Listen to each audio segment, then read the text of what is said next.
Hello friends, स्वागत है सभी का आपके अपने ऐप्स द प्लेटफॉर्म पर। और मैं हूं जियो सॉल्व गुरु। आज हम लोग ताबड़तोड़ तरीके से बिहार विधानसभा एसओ के रिगार्डिंग जो भी हमारी नेक्स्ट क्लासेस है जो कि चल रही है वो आज हम देखेंगे। और जो बच्चे हमारी क्लास में कल थे सबसे पहले उनका स्वागत है। जल्दी से जुड़िए फटाफट, बिना किसी देरी के, बिना किसी लेट के जल्दी जुड़िए फटाफट फटाफट फटाफट, जल्दी जल्दी फटाफट फटाफट, जल्दी जुड़िए जल्दी जुड़िए।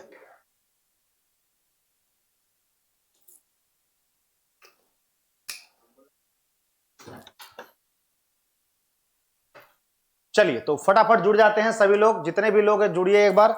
और जुड़ करके एक बार गुड इवनिंग विश कर दीजिए, क्योंकि जाहिर सी बात है शाम होने आई।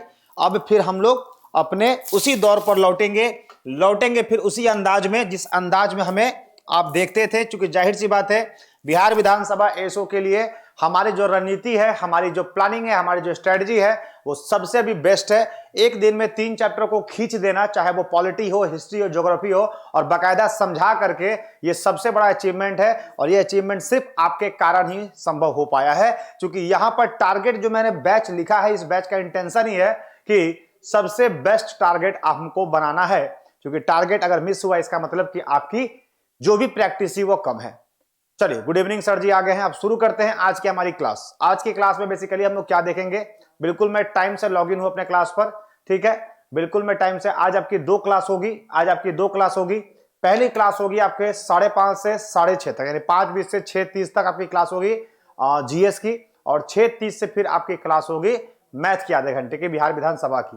तो सारे बच्चे जुड़ना ना भूले। आज की क्लास का मैं शेड्यूल बता दूं आपको।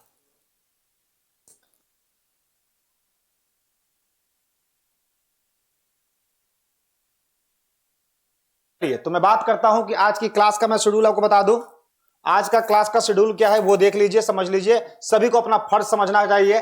आज का क्लास का शेड्यूल क्या है, क्योंकि अगर हम अपना फर्ज किसी दूसरे पर डालेंगे तो जाहिर सी बात है ना वो आगे बढ़ेगा ना आप बढ़िएगा। आज का क्लास का शेड्यूल क्या है समझिएगा। आज का क्लास का शेड्यूल 5:20 से लेकर के 6:30 तक आपका जीएस होने वाला है। 5:20 से लेकर 6:30 तक जीएस होने वाला है। और 6:30 से आपका मैथ्स होने वाला है। मैथ्स में आपका चैप्टर भी बता देता हूं। मैथ्स में आज का जो चैप्टर है वो होने वाला है रेशियो एंड प्रोपोर्शन। जैसा कि मुझे मालूम चला है सर के द्वारा कि उनको आज पढ़ाना है रेशियो एंड प्रोपोर्शन। हालांकि मैं उनको एक बार बोलूंगा कि आपको चैप्टर डिस्कस कर दे। हालांकि चैप्टर डिस्कशन आपको पहले से पता है, लेकिन फिर भी आपको सर एक बार चैप्टर डिस्कसन कर देंगे कि क्या क्या चैप्टर हमारे एसओ में है। उन्होंने पहले भी बिहार विधानसभा एसओ का काफी अच्छा प्रैक्टिस करवाया था, बिहार विधान परिषद एसओ का। अब वो बिहार विधानसभा में लॉन्च होने वाले हैं, ठीक है। चलिए, तो ये मेरी क्लास है 5:20 की। आज हमारा क्या कुछ रहने वाला है, तो सबसे पहले हमारा जो पहला क्लास है वो रहने वाला है पार्ट एंड सब्जेक्ट, यानी भाग और उस भाग का विषय। जैसा कि पता होगा कि संविधान को हमारे शुरुआत में 22 भाग में बांटा गया था और वर्तमान में उसकी संख्या बढ़ा करके 25 कर दी गई है। जो कि हर एग्जाम में क्वेश्चन आते हैं कि वर्तमान में संविधान को कितने भागों में बांटा गया है। तो भाग हमारे बांटा गया है 25। पहले कितने थे, तो थे 22। अब किस भाग में किस चीज का जिक्र है, यानी उसमें विषय के बारे में पूछता है। तो आज एक एक करके सभी को देखेंगे, क्योंकि यहां से क्वेश्चन आते हैं। पहला जो हमारा भाग होता है उसमें कहता है कि भारत में एक यूनियन एंड टेरिटरीज, यानी भारत भारत भारत होंगे, यानी संघ और उसके क्षेत्र होंगे। भारत यानी संघ और उसके क्षेत्रों का जिक्र किया गया है, यानी यूनियन टेरिटरीज। और मैं अगर भारत की बात करता हूं तो भारत में, अगर मैं भारत की बात करता हूं तो भारत में 28 राज्य प्लस 8 केंद्र शासित प्रदेश का जिक्र हमारे भाग 1 में आता है। मैं दूसरा अगर मैं बात करता हूं कि भारत का भाग दूसरा क्या है, तो इसे हम लोग सिटीजनशिप कहते हैं, और हिंदी में इसे कहते हैं नागरिकता। क्या कहते हैं, नागरिकता। जो कि हमारे भारत में रहने वाले हर व्यक्तियों को या तो विधानसभा, या तो लोकसभा, या तो राज्यसभा, या फिर विधान परिषद में सदस्य बनने का अधिकार देता है। तो यह भी आपको समझना होगा। नेक्स्ट में बात करता हूं कि तीसरा जो इंपॉर्टेंट क्वेश्चन हमारा पूछा हुआ है कि मौलिक अधिकार किस भाग में आता है। तो मौलिक अधिकार का जो भाग होता है, मौलिक अधिकार हमारा भाग 3 में आता है संविधान के। और भाग 4 में क्या आता है, तो हमारा डायरेक्टिव प्रिंसिपल आता है। डायरेक्टिव प्रिंसिपल को बोलते हैं नीति निर्देशक तत्व। क्या बोलते हैं, नीति निर्देशक तत्व बोलते हैं। तो ये भागों को समझना होगा कि डीपीएसपी को क्या बोलते हैं। तो डीपीएसपी भाग 4 में होता है। और इसी 4 का जो क होता है इसे हम लोग फंडामेंटल ड्यूटी कहते हैं, जिसे हिंदी में मौलिक कर्तव्य कहते हैं। और मौलिक कर्तव्य से दो सवाल आते हैं। एक तो इनकी संख्या वर्तमान में पूछ देता है, तो इसकी संख्या 11 है, और किस समिति के द्वारा लाया गया था, तो ये भी क्वेश्चन का आंसर याद रखिएगा। इसके लिए समिति का गठन किया गया था, वो था स्वर्ण सिंह समिति। कौन था? स्वर्ण सिंह समिति। ठीक है मेरे दोस्तों, तो आई थिंक आपको यहां तक समझ में आ गया होगा। भाग 1 जो होता है, जिसको हम लोग भारत और उसके केंद्र शासित प्रदेश के तहत रिप्रेजेंट करते हैं। भाग 2 जो है वो नागरिकता को रिप्रेजेंट करता है। भाग 3 जो है वो मौलिक अधिकार को करता है। भाग 4 हमारा नीति निश्चय तत्वों को लॉन्च करता है। भाग 4A मौलिक कर्तव्यों को बताता है, जिसमें मौलिक कर्तव्यों की वर्तमान संख्या 11 है, और उसको लाने के लिए समिति का गठन किया गया था वो कौन था? तो स्वामी स्वर्ण सिंह कमेटी थी। और वो कब लाया गया था? तो 44वें संशोधन के द्वारा। और कौन से साल? 1978। ठीक है, चलिए नेक्स्ट। तो इसी का हिंदी वर्जन आप लोग देख रहे होंगे, जैसा कि आप हिंदी मांग रहे थे, सर हिंदी दीजिए हिंदी दीजिए। भाग 1 में संघ और उसके राज्य क्षेत्र, भाग 2 में नागरिकता, भाग 3 में मौलिक अधिकार, भाग 4 में निर्देशक सिद्धांत, 4A में मौलिक कर्तव्य। अब मैं बात करता हूं भाग 5। भाग 5 संघ होता है, और संघ एक बहुत बड़ा बॉडी है जिसमें हर तरह के लोग आते हैं। प्रधानमंत्री भी संघ में आते हैं, हमारा चुनाव आयोग भी संघ में आता है, तो हर तरह के लोग हमारे संघ में आते हैं। आपको समझना होगा। जैसे कि अगर मैं बात करता हूं यूनियन पूरा का पूरा आर्टिकल जो है वो 52 से 151 होता है। लेकिन अगर मैं यहां से बात करता हूं कि इसका आर्टिकल क्या होता है, तो इसका आर्टिकल जो होता है 1 से 4। ये आर्टिकल जो होता है वो होता है 1 से 4। ये होता है आर्टिकल 5 से 11। ये होता है 12 से 35। ये होता है आर्टिकल 36 से 51, और ये होता है आर्टिकल 51A। क्लियर है मेरे दोस्त? चलिए, रश्मि सिन्हा गुड इवनिंग सर जी, आशिफ राजा गुड इवनिंग सर जी, गुड इवनिंग भाई, सभी का स्वागत है। आज आपकी 2 क्लासेस होगी, एक तो आपकी जीएस की क्लास होगी और दूसरा आपकी मैथ्स की क्लास होगी। जैसे ही मैथ्स का पोर्शन कंप्लीट होगा, मैं उसको रीजनिंग से अटैच करवा दूंगा। ठीक है, ठीक है, ठीक है। चलिए, तो एक साथ आपकी सभी क्लासेस चलना शुरू हो जाएंगी। जो बच्चे नए हमारे बिहार विधानसभा एसओ में टारगेट में बैच में लिए हैं, तो वो बच्चे एक बार पहले से हमारे ये डे 8 है, 7 वीडियो मैंने डाल दिया है, और जिसमें मैंने 2-3 चैप्टर एक बार ही कवर कर रहा हूं। ठीक है, चलिए, तो मैं बात करता हूं 51 के बाद 52 से लेकर 151 तक आता है, जिसमें पहला आता है एग्जीक्यूटिव। एग्जीक्यूटिव का मतलब होता है, यहां पर एग्जीक्यूटिव का मतलब होता है कार्यपालिका, और कार्यपालिका 2 होते हैं। कार्यपालिका के सदस्य 2 होते हैं। एक हमारे भारत के राष्ट्रपति होते हैं, और दूसरा उनके नीचे जो कार्य करते हैं वो उपराष्ट्रपति होते हैं।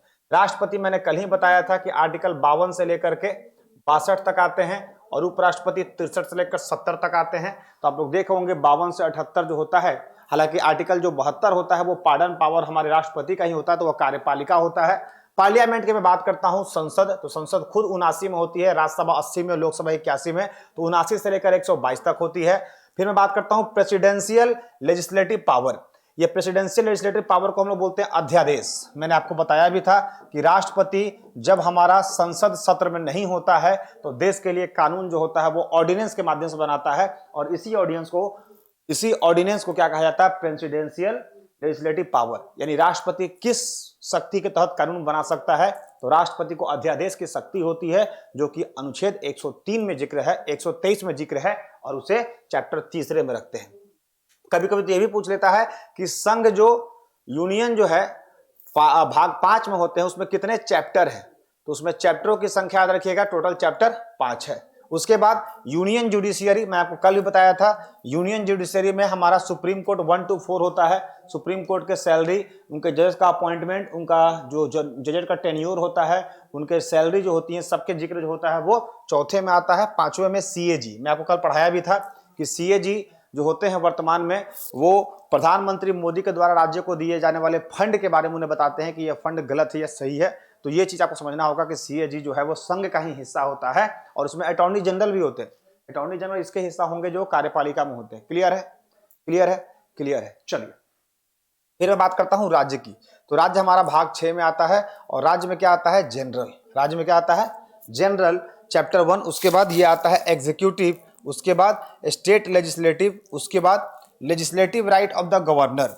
ये लेजिस्लेटिव राइट का मतलब होता है कि हमारे राज्य में राज्यपाल को भी जब हमारा विधानसभा या फिर विधान परिषद सत्र में नहीं होता है, तो कानून बनाने का जिक्र होता है। यानी अध्यादेश की शक्ति कुछ हद तक इसे भी दी जाती है कि भैया जब हमारा विधानसभा सत्र में नहीं हो, तो आप राज्य के लिए कोई कानून बना सकते हो। उसी को कहा जा रहा है legislative right of the government, और यहां पर भी है legislative power of the president. Clear है। उसके बाद हाई कोर्ट ऑफ स्टेट, जो हमारा हाई कोर्ट किसमें आता है, आर्टिकल 214 में आता है, तो ये 124 से लेकर 147 तक है। सबऑर्डिनेट कोर्ट का मतलब होता है हमारी जो जुड़ी हुई कोर्ट है, जैसे कि अगर बात करते हैं हाई कोर्ट को लीड ना करके उससे नीचे से जो बॉडी होती है, डिस्ट्रिक्ट कोर्ट होती है, उसको सबऑर्डिनेट कोर्ट कहते हैं। ठीक है। Bablu Kumar, good evening sir जी।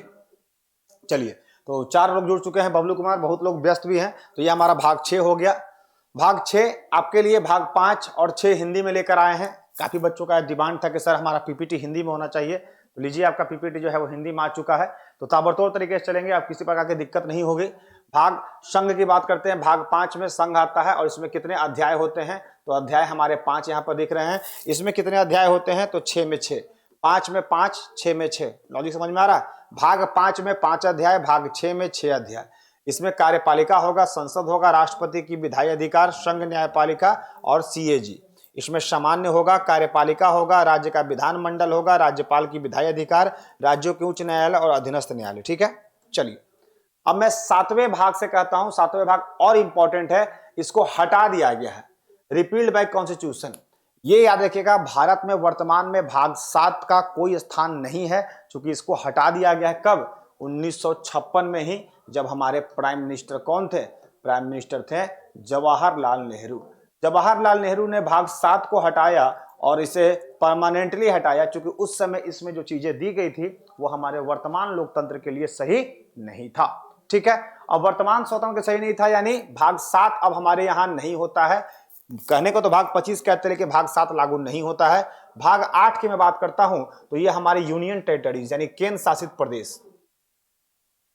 केंद्र शासित प्रदेश का मतलब होता है कि हमारे वर्तमान में जितने भी केंद्र शासित प्रदेश होंगे वो कैसे चलेंगे, तो वर्तमान में 8 केंद्र शासित प्रदेश हैं, और 8 केंद्र शासित प्रदेश का भाग 8 ही होगा। 9वें हमने पढ़ा भी था, कल ही पढ़ा था पंचायत, और पंचायत के बारे में मैंने पढ़ा था कि यह आर्टिकल आता है 243 और भाग आता है 9। हालांकि इसके अंदर हम गांव के बारे में पढ़ते हैं, और 9A में हम लोग पढ़ते हैं कि भैया इसी का एक भाग होता है 243 MNOP से लेकर के 243 ZG, जिसके तहत हम लोग म्युनिसिपल कॉर्पोरेशन यानी शहर में क्या कहते हैं, पंचायती राज का एक दूसरा बॉडी अपॉइंट करते हैं। ठीक है। Abhay Kumar, good evening sir जी। गुड इवनिंग भाई। फिर हम लोग बात करते हैं, ये पूछा हुआ है कोऑपरेटिव सोसाइटी, सहकारिता, सहकारिता, सहकारिता, सहकारिता विभाग। सहकारिता विभाग का मतलब होता है वैसा विभाग जो आपको एक समय पर हेल्प कर सके, जो कि आपको सरकार का ही दूसरा रूप हो। ठीक है। उसके बाद भाग 10, तो भाग 10 आपको पता ही होगा, यहां पर क्या होता है, tribal schedule of tribal areas, यानी हमारे जो भी हमारे अनुसूचित जाति हैं, ठीक है, जो भी हमारी अनुसूचित एरियाज हैं, जिस एरिया को हम लोग अनुसूचित क्षेत्र घोषित करते हैं।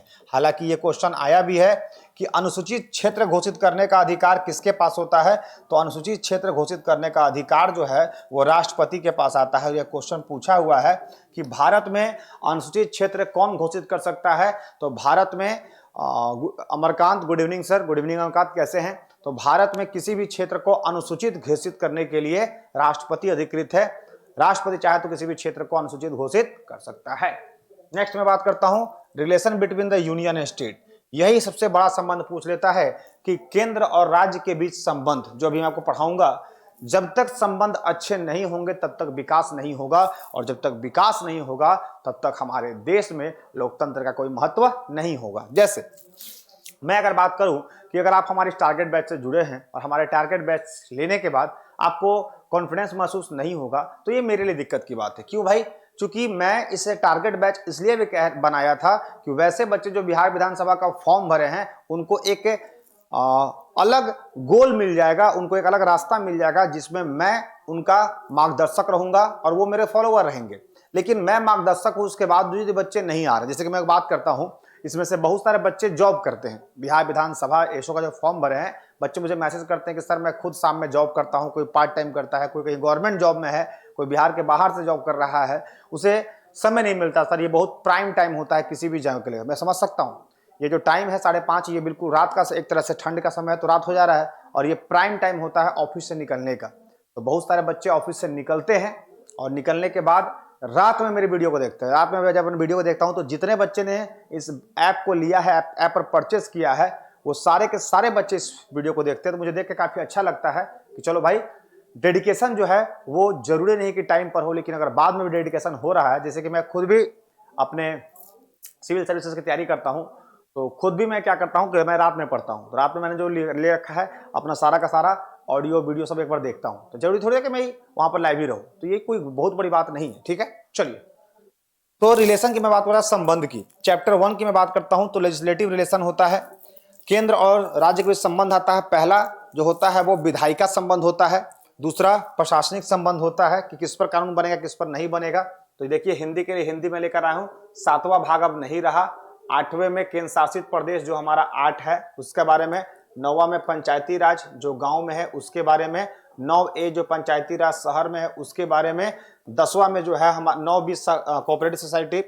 10 की बात करता हूं तो अनुसूचित और जनजाति क्षेत्र, ये कौन घोषित करता है, तो इसको घोषित करने का अधिकार, घोषित करने का अधिकार किसके पास है, तो घोषित करने का अधिकार, घोषित करने का अधिकार किसके पास है, तो घोषित करने का अधिकार राष्ट्रपति को दिया जाता है। किसको दिया जाता है, राष्ट्रपति को दिया जाता है। ठीक है, उसके बाद भाग 11वां, तो संघ और राज्यों के बीच संबंध होते हैं। पहला संबंध विधायिका बनता है, दूसरा प्रशासनिक संबंध बनता है। ठीक है, तो केंद्र और राज्य के बीच संबंध कितने बने हैं, तो केंद्र और राज्य के बीच में संबंध 2 बने। ठीक है, अगर आपसे पूछेगा कि केंद्र और राज्य के बीच में कितने संबंध बनते हैं डेप्थ में जाके, तो बोलिएगा 2 संबंध बनते हैं। पहला विधायिका की कानून कहां तक बनेगा, दूसरा होता प्रशासनिक की कहां कहां तक वो चीजें चलेंगी। ठीक है, उसके बाद बात करते हैं कि भाग 12 में क्या आता है, तो भाग 12 में फाइनेंस आता है, प्रॉपर्टी संपत्ति आती है, कॉन्ट्रैक्ट आता है। और ये भी 2 चैप्टर होते हैं, पहला में फाइनेंस, दूसरा में क्रेडिट। ठीक है, इसमें जो तीसरा चैप्टर आता है उसमें राइट टू प्रॉपर्टी, संपत्ति का अधिकार, यही हमारा जो है संपत्ति का अधिकार बदल करके 300A में डाल दिया गया है, जो अब क्या हो गया है, कानूनी अधिकार। क्या हो गया है, कानूनी अधिकार हो गया है। ठीक है, कानूनी अधिकार हो गया है। उसके बाद चैप्टर हमारा 4 के बाद ये 5 है, property, contract, right, liability, obligation and suits. कहने का मतलब होता है, इसे समझिएगा, वित्त की बात करते हैं तो केंद्र सरकार किन किन चीजों पर अपना अधिकार रखती है, केंद्र सरकार किसको लीज पर दे सकती है, केंद्र सरकार किससे टैक्स ले सकती है, केंद्र सरकार किस तरीके से चीजों को रेवेन्यू को बढ़ाने के लिए जिसको अधिकार होते हैं। आपको पता होगा केंद्र सरकार हर चीजों पर कहीं ना कहीं टैक्स लगाती है, फाइनेंस लगाती है, कुछ पर क्रेडिट लेती है, खुद भी लोन लेती है। भारत सरकार खुद भी लोन लेती है, क्यों भैया, तो देश के विकास के लिए। तो ये सारे के सारे मुद्दे जिससे सरकार को राजस्व आते हैं या फिर पैसे जाते हैं, जिसमें सरकार लोन लेती है, जिसको सरकार क्रेडिट देती है, वो सारे के सारे हमारे भाग 12 में आते हैं। ठीक है, चलिए। उसके बाद 13 में क्वेश्चन आया हुआ, ये बीपीएससी का क्वेश्चन है। बीपीएससी से क्वेश्चन याद आया कि बीपीएससी का एग्जाम जो है वो 13 तारीख को शुरू हो चुका है। आप लोग अगर भरे हो तो बताइएगा कहाँ आपका सेंटर है। 13 में व्यापार आता है, वाणिज्य आता है और intercourse with in the territory of India. एक राज्य से दूसरे राज्य के बीच में अगर व्यापार आता है, इसको क्वेश्चन को घुमा कैसे पूछा, सूचना विधानसभा एशो में क्वेश्चन को घुमा के पूछता है कि एक राज्य से दूसरे राज्य के बीच में अगर व्यापार हो रहा है तो वो किस भाग में वर्णित है। अभी तक आपने तो केवल व्यापार पढ़ा था, लेकिन व्यापार का मतलब कि भारत के अधिकृत क्षेत्र, तो भारत के अधिकृत क्षेत्र में सब आते हैं, 28 राज्य और 8 केंद्र शासित प्रदेश। तो अगर किसी भी केंद्र शासित प्रदेश से किसी राज्य का व्यापारिक आदान प्रदान हो रहा है, आगमन निगम हो रहा है, तो उसे हम लोग भाग क्या कहते हैं, भाग 13 का तहत वर्णित करते हैं। ठीक है, चलिए। उसके बाद services under the union and the state. Services under the union state का मतलब होता है कि कौन कौन सी सेवाएं केंद्र देगा और कौन कौन सा सेवा राज्य देगा। जैसे कि बीपीएससी के तहत आपको एसडीएम हमारे बिहार सरकार बनाएंगे, और आपको यूपीएससी के तहत आपको डीएम कौन बनाएंगे, केंद्र सरकार बनाएंगे। तो सर्विसेज अंडर सेंट्रल स्टेट का मतलब होता है कि कौन सा सेवा किसको देने का अधिकार है, ये सबसे बड़ी बात होती है जो आपको समझना होगा। जैसे अगर मैं बात करता हूं कि सर्व शिक्षा मिशन जो है, जो किसकी पहल है, तो पूरे भारत को पढ़ाने का अधिकार बिहार सरकार को है ही नहीं। वो बिहार के लोगों को पढ़ा सकती है, ये मैं मान सकता हूं, लेकिन मान के चलो कि केंद्र सरकार सिर्फ एक राज्य को ही पढ़ाने का मिशन निकाले तो गलत है।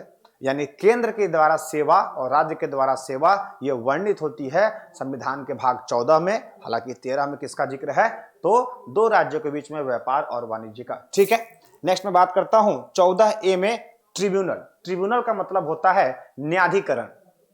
ट्रिब्यूनल का मतलब होता है न्यायाधिकरण, का मतलब होता है कि अगर कल के डेट में कौन कौन सी ऐसी बॉडी है जो समस्याओं का निपटारा करेगी। जैसे कि बात करते हैं कि समस्याओं का निपटारा होना बहुत जरूरी है। अगर मान लो आपको कोई समस्या है, अगर आप हमसे नहीं पूछेगा तो किससे पूछेगा? तो एक ऐसे ट्रिब्यूनल का ही बनाना जरूरी है जो इन दोनों को देख रेख कर सके। ऐसा नहीं कि केंद्र अपनी मनमानी कर रहा है, राज्य अपनी मनमानी कर रहा है।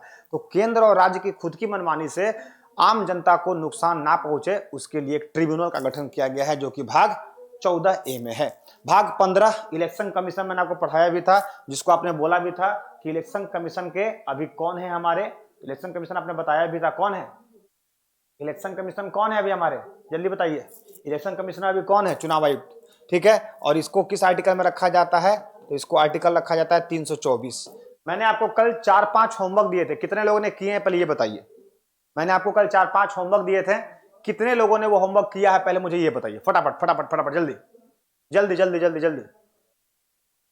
कितने लोगों ने वो होमवर्क किया है, मुझे आंसर चाहिए। मैंने आपको कल एक क्वेश्चन दिया था, 4-5 क्वेश्चन दिए थे, सभी लोगों ने आंसर कर लिया है? अगर नहीं किया है तो मैं सच बताऊं तो आप अपने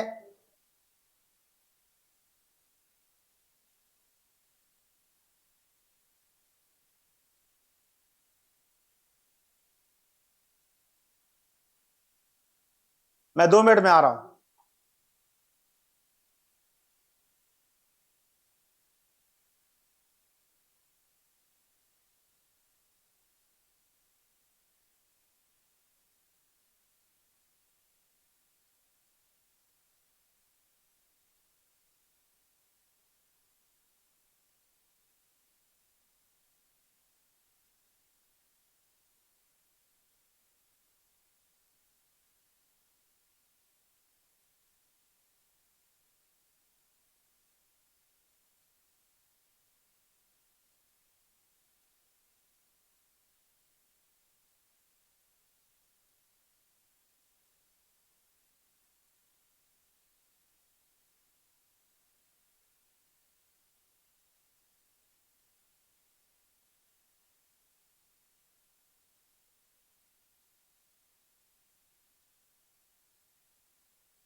चलिए मैं आ गया।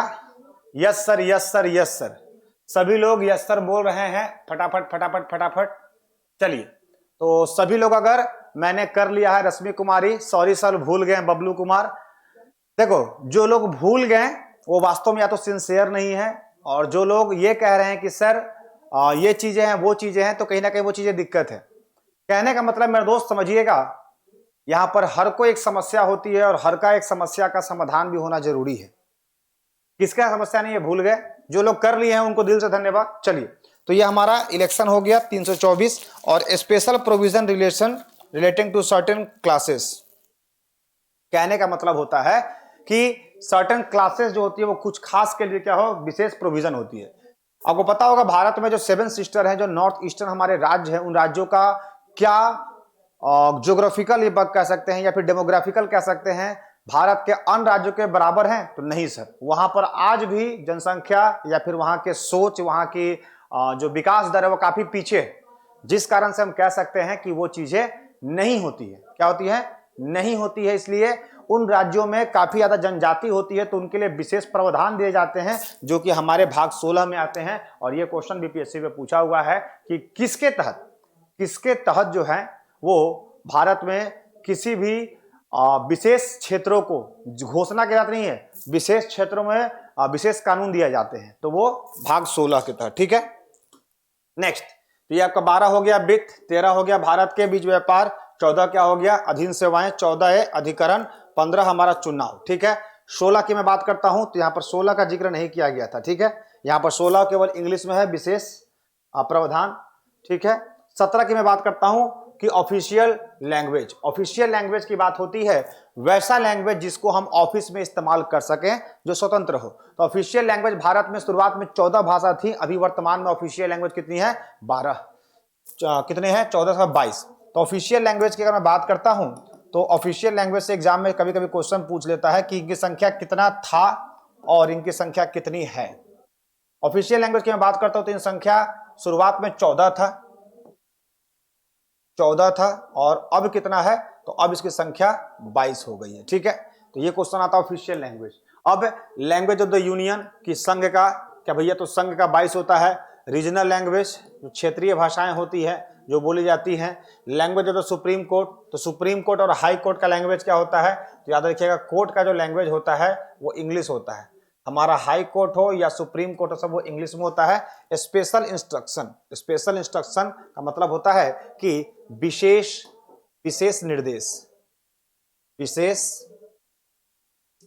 निर्देश। ठीक है, उसके बाद भाग 18 इमरजेंसी प्रोविजन का मतलब होता है आपातकालीन सेवाएं। तो आपातकालीन सेवाएं का मतलब होता है कि आपातकालीन सेवाएं का मतलब होता है ये वही आपातकालीन है जो भाग 352, 356 और 360 में होता है। ठीक है, फिर मैं बात करता हूं भाग आपातकालीन प्रबंध तो हो ही गया है। ठीक है, 19 का मतलब होता है मिसलेनियस का मतलब होता है वैसी चीजें जो अभी तक कहीं डिफाइन नहीं है, अगर उनका जिक्र आता है तो वो भाग 19 में रखा जाएगा। फिर भाग 20 की मैं बात करता हूं तो भाग 20 में हमारा संशोधन होता है। और संशोधन किस आर्टिकल के तहत होता है? तो संशोधन 368 आर्टिकल के तहत करवाया जाता है। भाग 21 की बात करता हूं तो टेम्पोररी ट्रांजिशनल स्पेशल प्रोविजन का मतलब होता है कि एक तरह से आप बोल सकते हैं कि जो भी चीजें हमारे संस्थान में बनाई जाती हैं, मतलब temporary provision transitional special provision का मतलब होता है कुछ समय के लिए आपको शक्ति दे दी जाती है, फिर शक्ति हटा दी जाती है। उसके बाद शॉर्ट टाइटल, जो आपका उपाधि होता है, कमेंसमेंट होता है, ऑथोरिटीज होता है हिंदी में, उसको हटाने की बातें कही जाती हैं। ठीक है, तो ये एक तरह से होगा आपका पूरा का पूरा 22 भाग हो गया जो आपको समझ में आना चाहिए। अब कुछ इंपॉर्टेंट आर्टिकल है जो एग्जाम में पूछते हैं, वो भी आपको पता होना चाहिए कि कौन कौन से आर्टिकल का जिक्र कहां कहां होता है। जैसे अगर मैं बात करता हूं कि आर्टिकल 12 से 35 तो वो हमारा मौलिक अधिकार हो जाता है। आर्टिकल 36 से 51 वो हमारा डीपीएसपी हो जाता है। और डीपीएसपी के बाद आर्टिकल 80 जो होता है वो 80 क्या होता है? तो राज्यसभा की सीटें हो जाती हैं। आर्टिकल 81 जो होता है वो हमारी लोकसभा की सीटें हो जाती हैं। वही आर्टिकल 79 की मैं बात करता हूं, ये सारे पूछे हुए क्वेश्चन इसलिए मैं आपको पीपीटी के रूप में लाया हूं। उसके बाद वही सेम चीज हिंदी में है। आर्टिकल 343 ये वही ऑफिशियल लैंग्वेज है जिसका हम जिक्र कर रहे थे, जो 22 है। और भाग कितने में आता है? तो ऑफिशियल लैंग्वेज भाग 17 में आता है। ठीक है, उसके बाद 356 हमारा क्या होता है? तो 356 हमारा राष्ट्रपति शासन होता है। 368 क्या होता है? संशोधन होता है। 370 क्या होता है? विशेष राज्य का दर्जा जो कश्मीर का है। 395 क्या है? कि repeal India independence act and government of India act 1935, यानी 1935 एक्ट को समाप्त किया गया है और government of India independence act को रिपील किया गया। क्लियर है मेरे दोस्त? यहां तक सबको समझ में आ गया? बोल देंगे हाँ सर, जल्दी से, जल्दी मेरे भाई, जल्दी बताएंगे। यहां तक सबको क्लियर है? क्योंकि इसके बाद भी बहुत सारे टॉपिक हमें पढ़ाने को है। चलिए, तो सबको अगर यहां तक क्लियर तो मैं आगे कहानी शुरू करता हूं। आगे कहानी और भी इंटरेस्टिंग होने वाली है आपके साथ। चलिए नेक्स्ट मैं बात करता हूं, तो ये सारे हमारा आपको हो गया। उसके बाद शेड्यूल की मैं बात करता हूं तो शेड्यूल में खुद लिख देता हूं क्योंकि एग्जाम में क्वेश्चन आया हुआ है। अनुसूची, अनुसूची की मैं अगर बात करता हूं तो अनुसूची कितना था और कितना है, एग्जाम में क्वेश्चन आता है। अनुसूची की संख्या कितना था, 8, और अभी कितना है, 12।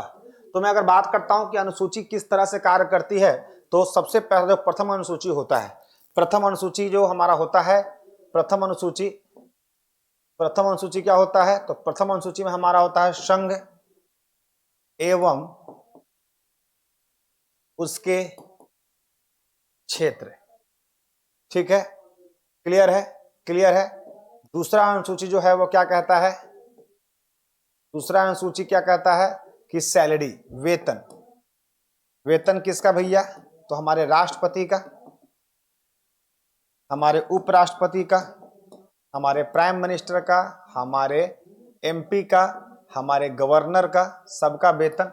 ठीक है, और इन सबका वेतन जाता किस फंड से है, तो उस फंड का नाम है संचित निधि। क्या नाम है, निधि।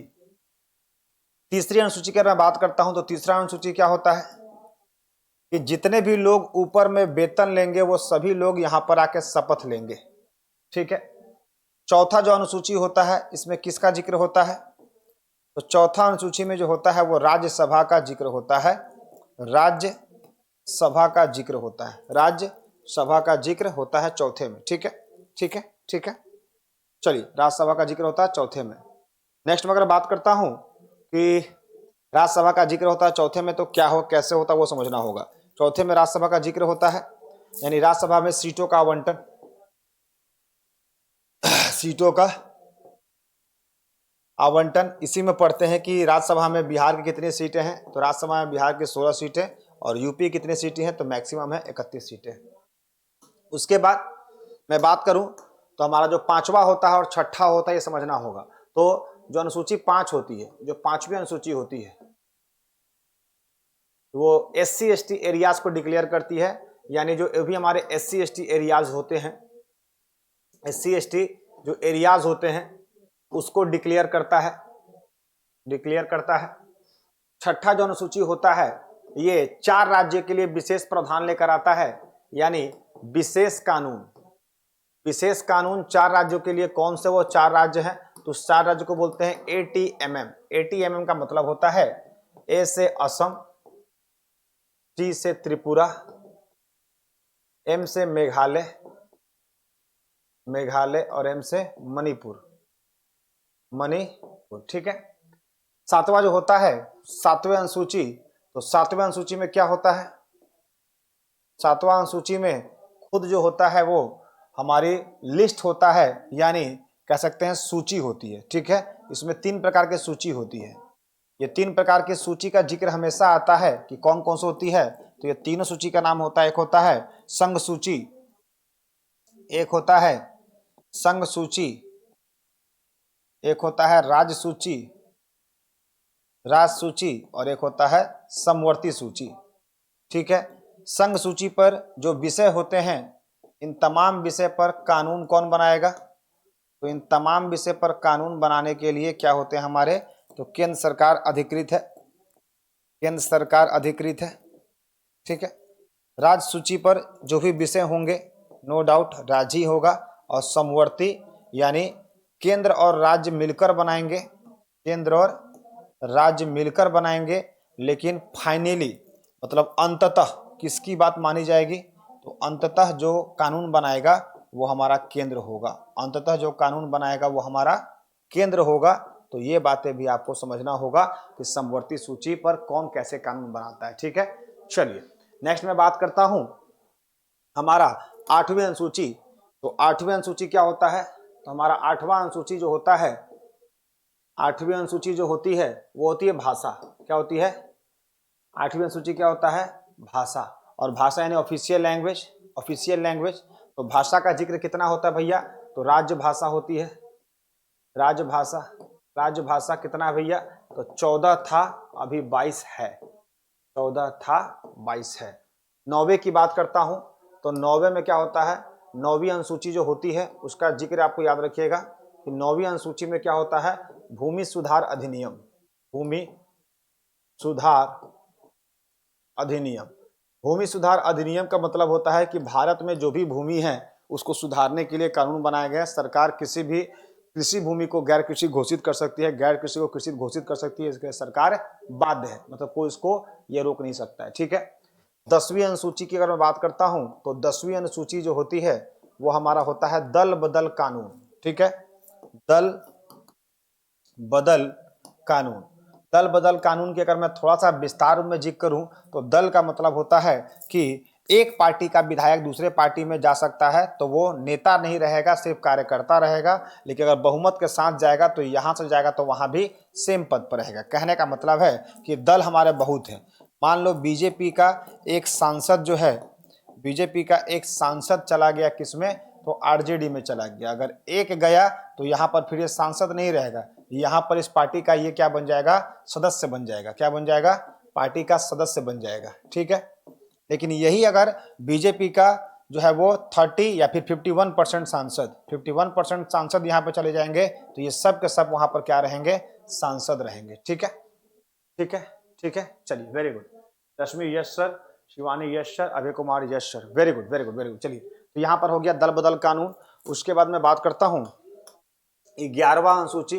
तो 11वां और 12वां तो दोनों को दोनों हमारा पंचायती राज से है, पता ही है। 11वां अनुसूची और हमारा 12वां अनुसूची, 12वां अनुसूची, ये दोनों के दोनों हमारा पंचायती राज्य का है। और पंचायती राज्य की बात करते हैं तो पंचायती राज्य में ये क्या है भैया, तो पंचायती राज्य में ये हमारा 11वीं अनुसूची जो है वो बेसिकली 1993 में, और ये भी 1993 में, ये अनुसूची जो है वो 73वां संशोधन के तहत लाया गया था, और ये अनुसूची जो है वो 74वां संशोधन के तहत लाया गया था। 11वें में होगा गांव का, 11वें में होगा गांव में पंचायती राज, और 12वें में होगा शहर में पंचायती राज।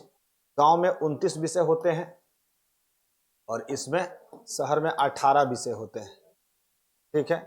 शहर में पंचायती राज आर्टिकल 243 MNOP से लेकर 243 ZG तक होते हैं, और ये हमारा जो भाग 9A में आता है, भाग 9A में आता है, और ये हमारा जो शहर वाला गांव वाला है वो भाग 9 में आता है, भाग 9 में आता है। क्लियर है, क्लियर है मेरे दोस्त। आई थिंक इससे बेहतरीन और इतना बेहतरीन आपको डिस्कशन शायद ही कोई देखने को मिलता होगा, किस तरह से मैं मार्कर से हर चीज़ों को एक्सप्लेन करता हूँ। ठीक है। पढ़ाने वाले टीचर बहुत तरह से पढ़ाते हैं, वो हर चीज़ों को पढ़ देते हैं, लेकिन मेरा इंटेंशन शुरू से रहा है कि पढ़ने वाला टीचर महान न कल बना है ना आगे बना है। इसलिए मैं कोशिश करूंगा कि आपको हर चीज़ जो है वो आपको लिखित रूप में बताऊं, और लिखित रूप में बताने के साथ आपको आगे लेकर चलूँ। ठीक है, ठीक है, ठीक है। चलिए, तो यहाँ तक सबको समझ में आ गया होगा, यानी हम लोगों ने एक बहुत बड़ा सेगमेंट देख लिया। क्या देख लिया, हमारा पार्ट्स, आर्टिकल, शेड्यूल। ठीक है। अब हम आते हैं सोर्सेस। संविधान बनने से पहले जो बातें संविधान में रखनी थी उसको किस किस देश से लिया गया है उसके बारे में जिक्र करेंगे, और जिक्र क्या करेंगे, धूम तरीके से पढ़ेंगे। सेकंड शेड्यूल, फोर्थ शेड्यूल, तो ट्रिक समझ में आ गया। अच्छा, इसका ट्रिक एक बच्चा पूछता था तो उसका मैं ट्रिक बताना चाहूंगा कि इसका ट्रिक क्या होगा। कुछ लोग शेड्यूल का ट्रिक पूछते हैं तो शेड्यूल का, अनुसूची का ट्रिक पूछते हैं तो अनुसूची का ट्रिक मैं क्या बताऊं, बस इतना याद रखना कि इसका ट्रिक जो है, इसका जो ट्रिक जो है, एक मिनट, कहाँ गया, हाँ, चलिए, अब आएगा सोर्सेस। चलिए, अब हम लोग सोर्सेस देखेंगे कि भारत के संविधान में कहाँ से। अगर अनुसूची का आप ट्रिक लेना चाहते हैं तो मेरे तरीके से जो मैं ट्रिक याद किया हूं उसको याद कर लीजिएगा। भारत होगा, भारत में सभी लोगों को क्या दिया जाएगा, वेतन दिया जाएगा। वेतन लेकर वो लोग शपथ लेंगे, क्या भैया, देश चलाने का। शपथ लेकर के वो राज्यसभा में जाएंगे, राज्यसभा में जाएंगे तो SC ST को बचाएंगे, और SC ST को बचा लिए तो जो पैसा उनको मिला उसको ATM से पैसे निकालेंगे। ATM से पैसे निकाल करके सभी लोग अपने घर के लिए लिस्ट बनाएंगे, चूंकि दिल्ली में आए हैं तो भैया लिस्ट बनाएंगे, वाइफ कुछ मांगी होगी, बेटा कुछ मांगा होगा, लिस्ट बनाएंगे। सबका लिस्ट अपने भाषा में होगा, भाषा में लिस्ट होगा सबका अपना। उसके बाद वो अपने भूमि पर चले जाएंगे जो भाग 9 में आता है, और फिर उनको लगेगा कि नहीं यार, अपने भूमि पर आकर के हम गलत पार्टी से हैं, हम गलत दल से हैं, तो वो दल को बदल लेंगे। कौन सा, अनुसूची 10 में। फिर गांव वाला फिर गांव से इलेक्शन लड़ेगा, और शहर वाला शहर से इलेक्शन लड़ेगा। ठीक है, ठीक है। चलिए, तो मैं अब नेक्स्ट बात करता हूं। नेक्स्ट हमारी जो बातें होंगी वो क्या है, तो वो है हमारा संविधान के स्रोत। संविधान का जैसा कि पता होगा आपको कि संविधान के स्रोत से एग्जाम में क्वेश्चन आते हैं कि किससे क्या लिया गया होगा। हमारा संविधान बनने से पहले जो हमारा आखिरी कानून था जो अंग्रेजों के द्वारा बनाया गया था, आखिरी कानून ये वही कानून है जिसको बोलते हैं गवर्नमेंट ऑफ इंडिया एक्ट 1935। और हालांकि यहां से 75% बातें ली गई है, 75% बात यहीं से लिया गया है, ये भी एक सबसे बड़ा क्वेश्चन मार्क आता है। ठीक है, सबसे पहला यहाँ पर क्या लिखा गया है, फेडरल स्कीम, यहां से संघवाद लिया गया है, संघवाद लिया गया है। ऑफिस ऑफ गवर्नर यानी जो राज्यपाल का जो कार्यालय होगा, राज्यपाल का कार्यालय, अगर ऐसे डेप्थ में क्वेश्चन पूछ देंगे कि राज्यपाल का कार्यालय के बारे में किसका जिक्र है, तो गवर्नमेंट ऑफ इंडिया 1935।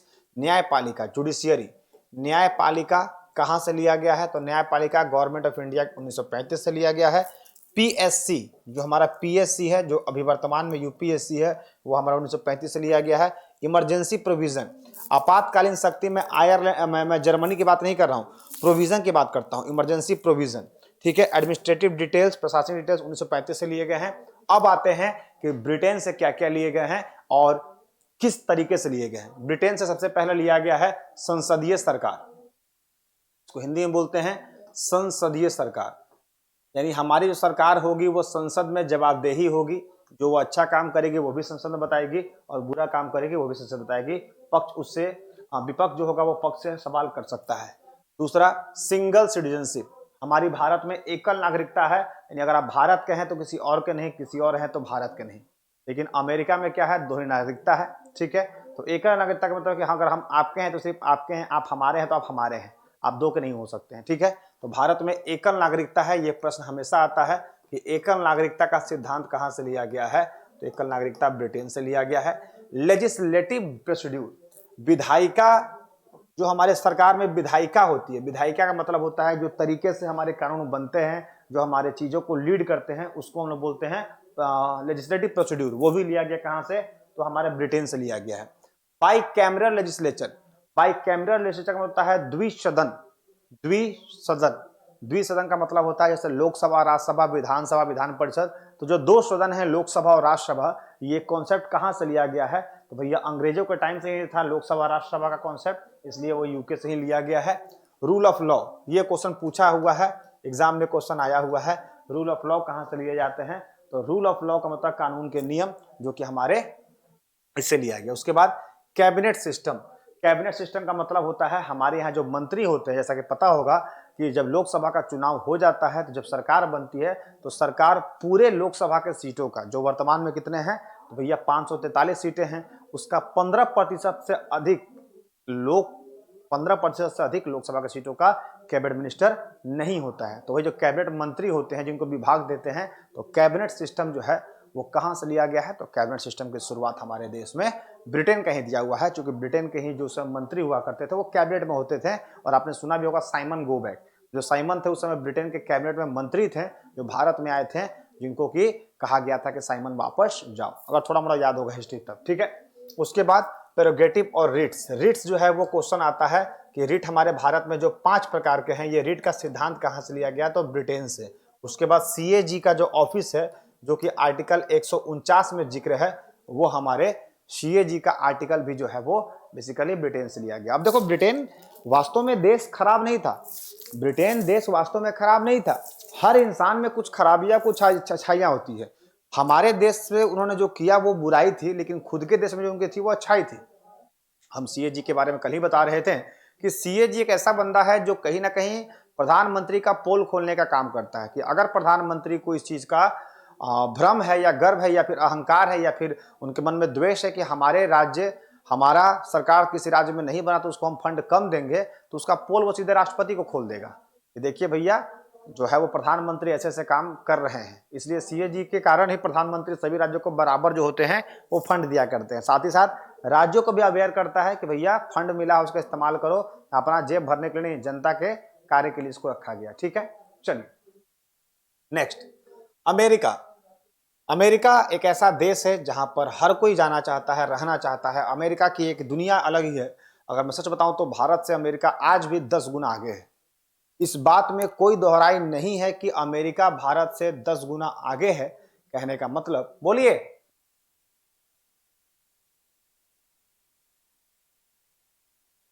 ठीक है, इस बात में कोई दोहराई नहीं है कि अमेरिका जो है वो भारत से 10 गुना आगे है, इसमें कोई कमी नहीं है। ठीक है, एक मिनट।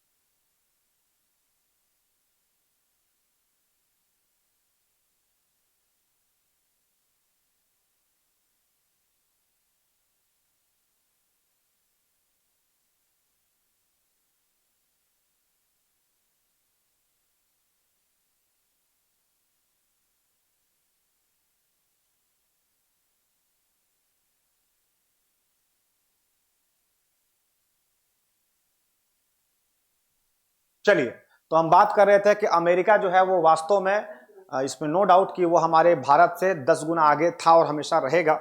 इस बात को हम लोग को समझना होगा।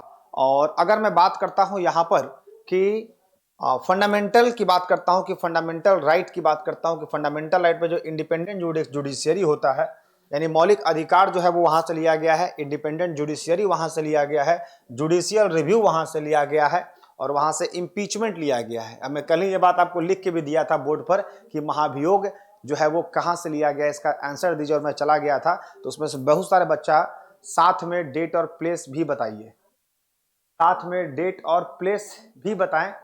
डेट और प्लेस क्या बताएं भाई, इसमें कौन सा डेट और प्लेस है? अच्छा, किस तारीख को लिया गया था? इतना डेप्थ में पढ़ेगा तो सीधे तुम कलेक्टर बनेगा। ठीक है आशिफ रिजवी, इतना डेप्थ में पढ़ेगा कि कहां से और कब लिया गया था। तो कहां से तो लिए, डेट तो बता ही, प्लेस तो बता ही दिए हैं। डेट में अगर तुम पढ़ लो तो सीधे कलेक्टर बन जाओगे। ठीक है, हमको कलेक्टर नहीं, हमको एसओ बनना है। ठीक है, तो पहला लिया गया है मौलिक अधिकार, दूसरा लिया गया है इंडिपेंडेंट जुडिशियरी, तीसरा लिया गया है जुडिशियल रिव्यू, चौथा लिया गया है इम्पीचमेंट, पांचवा लिया गया है क्या, removal of the supreme court, यानी सुप्रीम कोर्ट के जो जज और हाई कोर्ट के जो जज होते हैं उनको हटाने की, और post of the vice president. उपराष्ट्रपति का भी पद जो है वो अमेरिका से ही लिया गया है, और राष्ट्रपति का पद जो है वो अमेरिका से ही लिया गया है। तो अगर आपसे कोई पूछे कि भैया वाइस प्रेसिडेंट को जो पोस्ट है वो कहां से लिया गया, तो वाइस प्रेसिडेंट का ये पोस्ट कहां से लिया गया, अमेरिका से। साथ ही साथ वाइस प्रेसिडेंट, सुप्रीम कोर्ट का जज, हाई कोर्ट का जज, सबको हटाने की प्रक्रिया हमारे अमेरिका से ली गई है। तो अमेरिका से मुख्य अगर बात कहा जाए कि अगर मैं स्टूडेंट हूं तो मुझे क्या क्या याद होना चाहिए, सबसे पहले तो अमेरिका से हमने मौलिक अधिकार उठा लिया है। मौलिक अधिकार हमारे संविधान की आत्मा है, इसमें कोई दोहराई नहीं है, जिसको कि रिट बचाता है। दूसरा, हमारे मौलिक अधिकार के अलावा जो सबसे बड़ा चीज होता है वो है जुडिशियरी को इंडिपेंडेंट करना। मतलब जुडिशियरी किसी की जेब का, एक तरह से जेब में रहने वाला नहीं है। कोई सोचेगा जुडिशियरी को हम हैंडल कर ले, उसको हम मैनिपुलेट कर ले, उसको हम कंट्रोल कर ले, उसको हम एक तरह से अपने तरीके से यूज करें, वो नहीं होने वाला है। संविधान में जुडिशियरी को तीसरा पीरियड माना गया है, इसीलिए चूंकि एक इंडिपेंडेंट बॉडी है तो इंडिपेंडेंट जुडिशियरी दूसरा लिया गया है। ठीक है, तीसरा हमारा सुप्रीम कोर्ट का जो छठा पावर होता है, जिसमें मैंने आपको बताया था जुडिशियल रिव्यू, कि कल के डेट में सुप्रीम कोर्ट से अगर मान के चलो कि कोई ऐसा निर्णय हो जाता है, जैसे कि तमिलनाडु में एक जल्लीकट्टू पर उसने निर्णय दिया था कि जल्लीकट्टू जो है वो उत्सव उसको नहीं मनाया जाना है, नहीं मनाया जाएगा, क्योंकि उस पर लोग जानवरों पर शोषण करते हैं, जानवर से लोग लड़ते हैं, लोग से जानवर लड़ता है। तो इसका जाकर काफी जब विरोध हुआ तो सुप्रीम कोर्ट ने अपने फैसले को जुडिशियल रिव्यू के तहत फिर से चेंज किया और बोला कि नहीं, अगर इससे लोगों का क्या क्या है इमोशन जो है, उनकी जो अटैचमेंट है, अगर उसको दिक्कत हो रही है तो मैं इसे वापस लेता हूं। तो ये जो जुडिशियल रिव्यू का कॉन्सेप्ट है वो वहां से ले लिया गया है। ठीक है, तीन मुख्य बातें।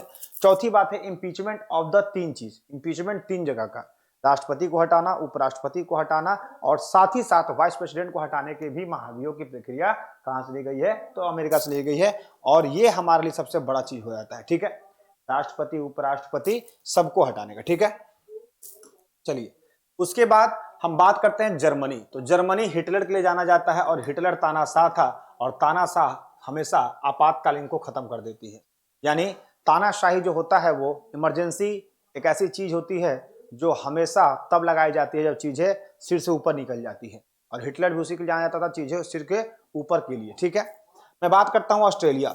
ऑस्ट्रेलिया की अगर मैं बात करता हूं तो ऑस्ट्रेलिया हमारे देश में वर्तमान में अगर बात करते हैं तो ऑस्ट्रेलिया को हम लोग कंगारुओं का देश कहते हैं, और ये सेवेंथ कॉन्टिनेंट है। क्या है?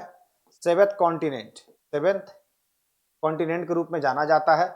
और ऑस्ट्रेलिया से मैं क्या क्या लिए हैं, तो ऑस्ट्रेलिया से अगर मैं बात करता हूं तो ऑस्ट्रेलिया से ये वही कॉन्करेंट लिस्ट है जिसका हम जिक्र कर रहे थे भाग 7 में, संविधान ने अनुसूची 7 में। अनुसूची जब हम पढ़ रहे थे तो अनुसूची 7 का मैंने जिक्र किया था कि उसमें 3 तरह की सूची होती है, उसमें एक कंकरेंट लिस्ट होता है जो हम लोगों ने ऑस्ट्रेलिया से लिया है। फ्रीडम ऑफ ट्रेड, व्यापार का आजादी भी हम लोगों ने ऑस्ट्रेलिया से लिया गया है। वाणिज्य और intercourse, joint sitting of 2 houses of parliament. ये क्वेश्चन पूछता है कि ज्वाइंट सिटिंग ऑफ पार्लियामेंट किस आर्टिकल में आता है और इसको एड्रेस कौन करता है, तो यह आर्टिकल जो है वो 108 में आता है, यानी संसद की संयुक्त बैठक, इसको हिंदी में बोलेंगे संसद की संयुक्त बैठक। और संसद की जो संयुक्त बैठक होती है वो आर्टिकल 108 के तहत आती है, और इसको एड्रेस करता है स्पीकर ऑफ लोकसभा। लोकसभा के स्पीकर स्पीकर ऑफ लोकसभा करते हैं, और किसके परमिशन से, तो इनको आदेश देने का काम करता है राष्ट्रपति कि भैया जाओ तुम इसको एड्रेस करो। यानी स्पीकर ऑफ लोकसभा जो होते हैं वो एड्रेस करते हैं क्या, जॉइंट सेशन ऑफ पार्लियामेंट। और ये आपको समझना होगा। यानी अगर मैं अपनी बात करता हूँ स्टूडेंट की, हम लोगों ने ऑस्ट्रेलिया से क्या लिया है, तो ऑस्ट्रेलिया जो 7वें कॉन्टिनेंट के रूप में जाना जाता है, तो ऑस्ट्रेलिया से हम लोगों ने बहुत सारी चीजें ली हैं। जैसे कि अगर मैं बात करता हूँ ऑस्ट्रेलिया से, कि ऑस्ट्रेलिया सबसे पहले हम लोगों ने क्या लिया है, कंकरेंट लिस्ट लिया है। और इस लिस्ट की मैं बात करता हूं तो इस लिस्ट से हम लोगों ने क्या लिया है, कंकरेंट लिस्ट यानी समवर्ती सूची लिया है। व्यापार की आजादी, वाणिज्य की आजादी, और एक राज्य यानी जो इंटर कोर्स, जो हमारा ज्वाइंट जो इंटर कोर्स है जो व्यापार का, वो लिया है। उसके बाद मैं बात करता हूं कि ज्वाइंट सीटिंग ऑफ पार्लियामेंट लिया है, यानी जो पार्लियामेंट का जो ज्वाइंट सीटिंग होता है, जिसको एड्रेस हमारे स्पीकर ऑफ लोकसभा करते हैं, जो आर्टिकल 103 के तहत आता है, वो ऑस्ट्रेलिया से लिया गया है। यानी अगर मैं बात करता हूं कि ऑस्ट्रेलिया से 3 प्रमुख बातें आप याद रखिएगा। पहला, समवर्ती सूची, जो कि केंद्र और राज्य दोनों मिलकर कानून बनाते हैं, लेकिन पूर्णतः या फिर अंततः हमारा केंद्र सरकार उसको फाइनल करता है, पहला चीज। दूसरा, हमारा व्यापार और वाणिज्य की आजादी। और तीसरा, हमारा संसद की संयुक्त बैठक। तो ये आपको याद होना पड़ेगा, ठीक है। चलिए नेक्स्ट में बात करता हूं क्या भैया, तो नेक्स्ट हमारा साउथ अफ्रीका। अफ्रीका हमारा एक ऐसा देश है जहां पर गांधी का सबसे बड़ा, गांधी ने 17 साल, गांधी ने अपने जीवन का 17 साल अफ्रीका में बिताया था। और अफ्रीका से हम लोगों ने क्या लिया था, संशोधन। ये वही संशोधन है जिसका जिक्र हमारे संविधान के अनुच्छेद 368 में है, 368 में है। और कौन से भाग में, इसका भाग मुझे देखना होगा, भाग शायद 22 में है। एक मिनट। संशोधन संशोधन संशोधन संशोधन का जिक्र जो है वो किसमें है, एक मिनट। ये संशोधन का ये भाग लगता है कि नहीं बताया क्या, संशोधन का भाग जो है वो 20 है। हाँ, तो भाग 20 में, यानी भाग 20 में, तो भाग 20 में अनुच्छेद 368, और लिया कहां से गया, अफ्रीका से, ठीक है। उसके बाद election of member of Rajya Sabha, Rajya Sabha का जो चुनाव होता है, यानी राज्यसभा का जो चुनाव होगा, ये भी क्वेश्चन आया हुआ है कि राज्यसभा का जो चुनाव है वो प्रक्रिया कहां से ली गई है। तो राज्यसभा का चुनाव का प्रक्रिया कहां से लिया गया है भैया, तो हमारे साउथ अफ्रीका। तो साउथ अफ्रीका से 2 चीज हो गया, संशोधन और राज्यसभा के सदस्यों का चुनाव। उसके बाद कनाडा की अगर मैं बात करता हूं तो यहां से एक जीके क्वेश्चन बनता है, विश्व की सबसे लंबी तटरेखा वाला देश, विश्व की सबसे लंबी तटरेखा वाला देश। कहोगे सर पॉलिटी में आज ज्योग्राफी पढ़ा रहे हैं, तो याद आ गया, तो मैं बता दिया। विश्व की सबसे लंबी तटरेखा वाला देश कौन है, कनाडा है, समझना होगा। उसके बाद कनाडा के बाद बात करता हूं तो federation with the strong centre. Federation with the strong centre का मतलब होता है कि जो भी चीजें हमारे साथ होती है, federation with the strong centre का मतलब होता है कि केंद्र हमेशा प्रबल होगा, केंद्र हमेशा मजबूत होगा, लेकिन वो अपनी शक्तियों को तोड़कर राज्य को भी देगा। तो ये कनाडा से हम लोगों ने लिया है। वेस्टिंग रेसिड्यूरी पावर, रेसिड्यूरिंग पावर को हिंदी में बोलते हैं अवशिष्ट शक्तियां।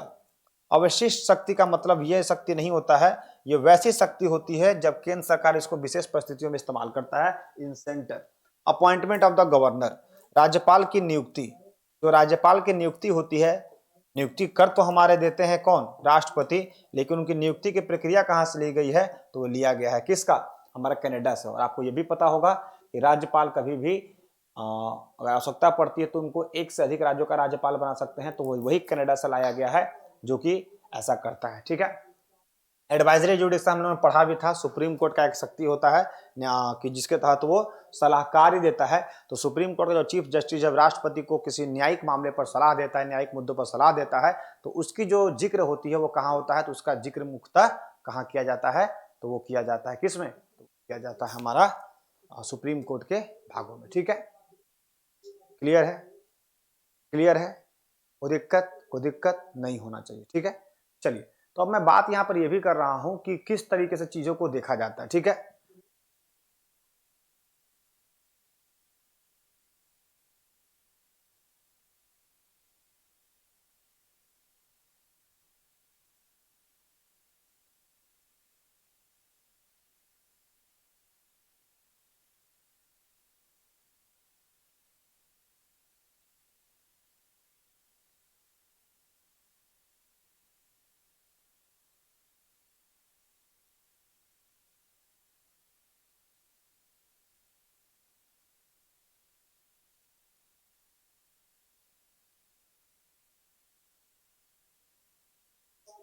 ठीक है, चलिए तो आज तक यहीं छोड़ते हैं, बाकी आपको 10 मिनट में आपकी मैथ की क्लास होगी, तो उसके लिए आप रेडी रहिएगा।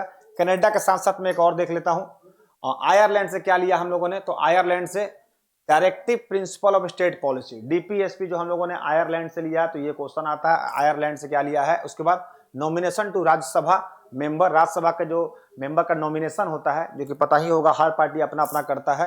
And method of presidential election, जो राष्ट्रपति का चुनाव का तरीका होता है, जो बेसिकली हम लोग जब आर्टिकल 52 से 62 पढ़ते हैं, जिसमें हम लोग देखेंगे राष्ट्रपति का चुनाव का तरीका क्या होता है, इनडायरेक्ट होता है, उसके बारे में ये सारे आयरलैंड से लिए गए। आयरलैंड से 3 चीज, एक तो डीपीएसपी लिया गया जो सबसे बड़ा बार सबसे प्रमुख को हमारा क्वेश्चन बनता है। दूसरा हमारा बनता है nomination of the member of Rajya Sabha. आपको पता होगा कि राष्ट्रपति राज्यसभा में बेसिकली 12 लोगों को नॉमिनेट करते हैं, और नॉमिनेट 12 लोगों में से कुछ आर्ट्स होते हैं, कुछ कल्चर होते हैं, कुछ साइंस होते हैं, कुछ सोशल वेलफेयर होते हैं, इसके माध्यम से होते हैं। ठीक है, और उसके बाद जो प्रेसिडेंशियल जो मेथड होता है इलेक्शन का, वो भी हमारा महत्वपूर्ण होता है। यूएसएसआर जिसको हम लोग बेसिकली अब रसिया कहते हैं, तो रसिया से हम लोगों ने मौलिक कर्तव्य लिया है, हालांकि ये खुद कर्तव्य का पालन नहीं करता है, ये भी चीज आपको याद रखना होगा। उसके बाद आइडल जस्टिस की मैं बात करता हूं कि जो हमारा आइडल जस्टिस होगा इन प्रियम्बल, वो चीज हमारा से लिया गया है। उसके बाद फ्रांस से क्या लिया गया है, तो फ्रांस से Republic and the idea of liberty equality and fraternity in the preamble. अगर मैं बात करता हूं कि मैं रसिया से, अगर मैं बात करता हूं, सॉरी फ्रांस से बात करता हूं,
ठीक है। चलिए, तो मैं बात कर रहा था आज मैथ का क्लास होगा, बिल्कुल मैथ का क्लास होगा, इसके 5 मिनट बाद 6:20 में मैथ की 6:30 में मैथ की क्लास होगी।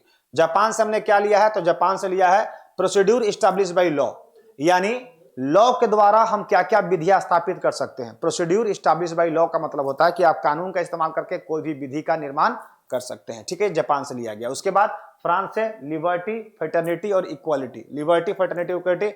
फ्रेटर्निटी का मतलब होता है भाईचारा, क्या होता है, भाईचारा। ठीक है, तो यहां पर लिबर्टी, इक्वालिटी और फ्रेटर्निटी कहां से लिया गया है, फ्रांस से लिया गया है। प्रियम्बल ये तो अलग चीज है, हम लोग बात देखेंगे। ठीक है, तो आज तक यहीं छोड़ते हैं, बाकी नेक्स्ट क्लास आपसे मिलेंगे। यहां तक सबको ओके है, हाँ या ना? यहां तक समझ में आ गया भाई मेरे, तो एक बार बोल देंगे कि हाँ सर सब समझ में आ गया। अगर दिक्कत है तो फिर बताएंगे। अभी हमारी क्लास पूरी 1 घंटे की क्लास है, 1 घंटे हमने क्लास लिया है, उसके बाद आपको 10 मिनट बाद मैथ की क्लास शुरू हो जाएगी, जिसमें रिविजन पर पोर्शन होगा। ठीक है, तो आज काफी है। बाय बाय, टेक केयर, जय हिंद, जय श्री राम, थैंक यू।